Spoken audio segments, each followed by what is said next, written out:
यदि आप competitive exam की तैयारी करते हैं, तो आपको सिलेबस के किसी भी टॉपिक पर कन्फ्यूजन नहीं होना चाहिए। आपका कॉन्सेप्ट क्लियर होना चाहिए। जब आपका कॉन्सेप्ट क्लियर होगा तभी आप एग्ज़ाम हॉल में जो क्वेश्चन पूछा जाएगा, आप उसको सॉल्व कर पाएँगे। अगर आप खुद स्टडी टेबल पे अपनी कन्फ्यूज़ रहेंगे तो एग्ज़ाम हॉल में तो और कन्फ्यूजन होता है। वहाँ तो क्वेश्चन आते हुए भी क्वेश्चन वहाँ गलत हो जाते हैं। इसलिए आपको किसी भी सिलेबस के तो किसी भी टॉपिक पे कन्फ्यूजन नहीं होना चाहिए।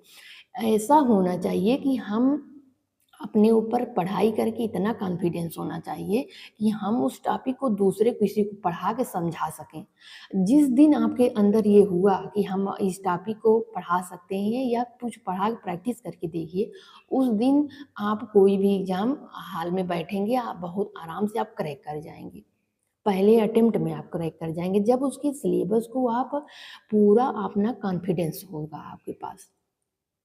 कन्फ्यूजन एकदम नहीं, किसी भी चीज़ का आपको किसी भी टॉपिक छोटी से छोटी, बड़ी से बड़ी टॉपिक को लेकर के कन्फ्यूजन बिल्कुल नहीं होना चाहिए। और कन्फ्यूजन जहाँ कन्फ्यूजन हो, उसको जितना जल्दी आप हो सके और ये कन्फ्यूजन दूर करने का सबसे सुनहरा मौका होता है एग्ज़ाम का टाइम, जो 1 महीने 15 दिन का टाइम होता है एग्ज़ाम के टाइम का, यही सबसे सुनहरा टाइम होता है अपनी कन्फ्यूजन को दूर करने का। इतना अच्छी चीज़ें इसमें समझ में आती हैं, इतना अच्छा ये क्या ऐसा टाइम होता है एग्ज़ाम का टाइम कि इतनी अच्छी इसमें सारी चीज़ें समझ में आ जाती हैं कि जो पढ़ते हैं बहुत जल्दी याद भी होता है।